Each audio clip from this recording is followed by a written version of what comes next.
Oke, ini lanjutannya ya. Lanjutan dari video sebelumnya yang tentang penjualan angsuran.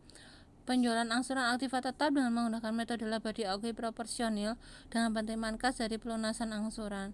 Pada metode laba diakui proporsional dengan penerimaan kas, ketentuan akuntansinya adalah sebagai berikut.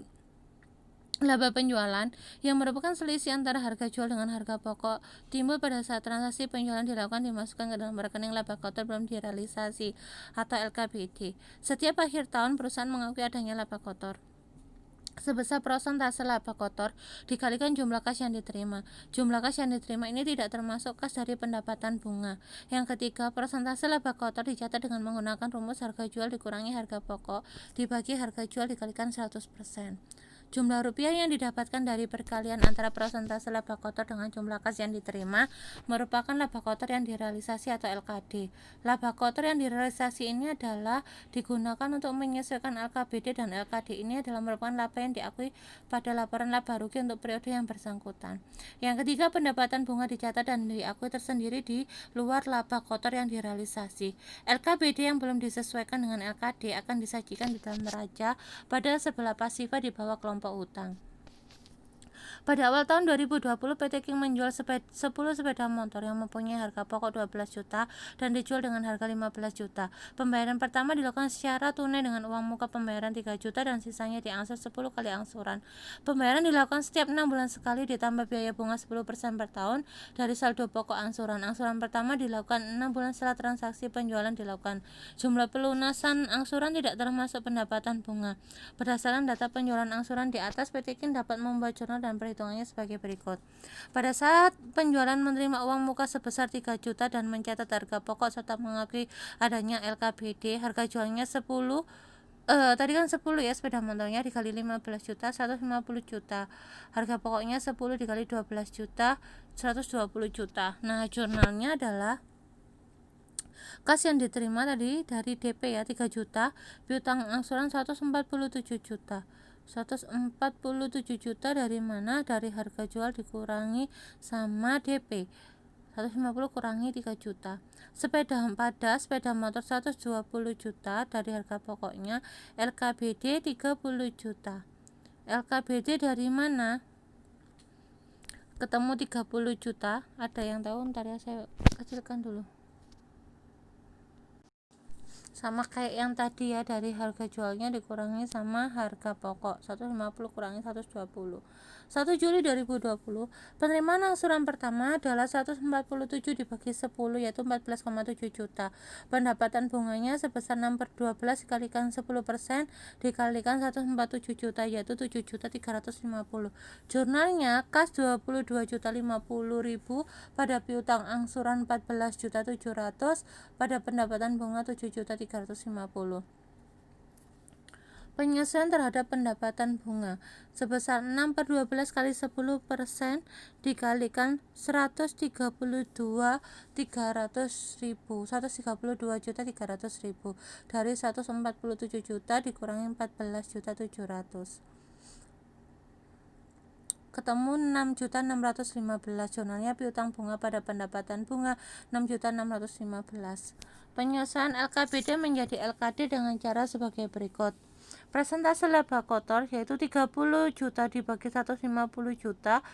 150 juta tadi dari harga jualnya dikalikan 100%. Nah, ketemulah 20%. Kas yang diterima dari penjualan angsuran selama tahun 2020 adalah uang muka 3 juta, angsuran pertama 14,7 juta. Totalnya 17,7 juta. LKD 20% dikalikan 17,7 juta yaitu 3.540. LKBD 3.540 pada LKD 3.540.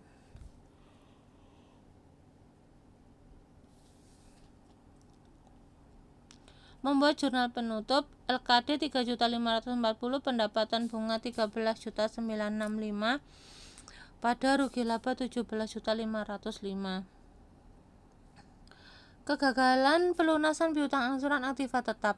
Adanya kegagalan pelunasan angsuran tersebut, perusahaan yang menjual akan mengakui adanya laba atau rugi pemilikan kembali. Besarnya laba atau rugi pemilikan kembali diakui tergantung pada metode laba yang digunakan dengan ketentuan sebagai berikut. Untuk metode laba diakui pada saat penjualan angsuran dilakukan, laba atau rugi dihitung dengan cara membandingkan nilai aktiva tetap yang dimiliki kembali dengan jumlah piutang angsuran yang belum dilunasi.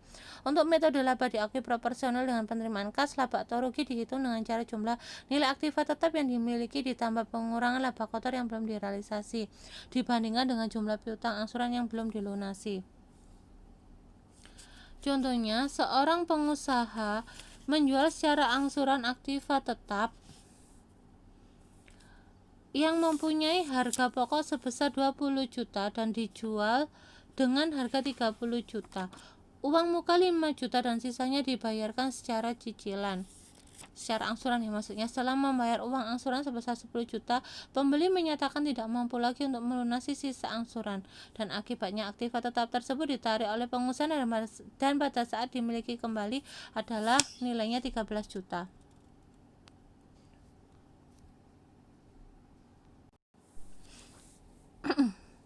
Dengan metode ini terlebih dahulu dihitung jumlah piutang angsuran yang belum dilunasi, kemudian dibandingkan dengan nilai pemilikan kembali aktiva tetap.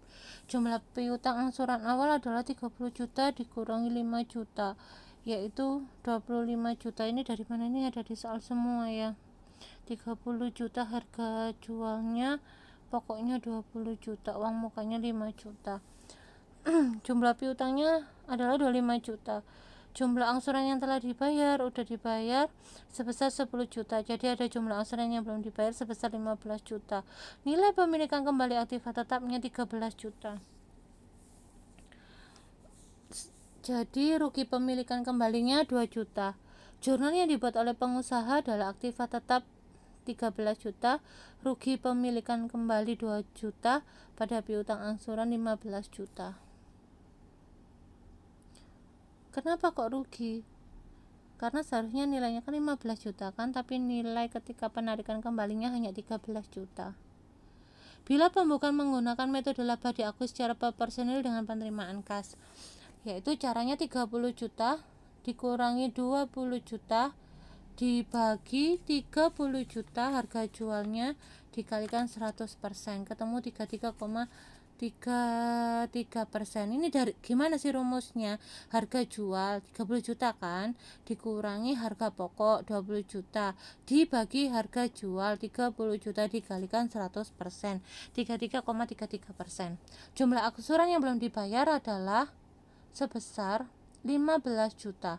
Laba kotor yang belum direalisasi LKPD harus disesuaikan atau dikurangi sebesar 33,33% dikalikan 15 juta.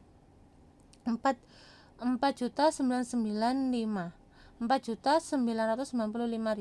Berdasarkan perhitungan di atas, jurnal yang harus dibuat adalah aktiva tetapnya nilainya 13 juta, LKPD-nya 4.995.000, piutang angsurannya 15 juta, laba penarikan kembalinya 2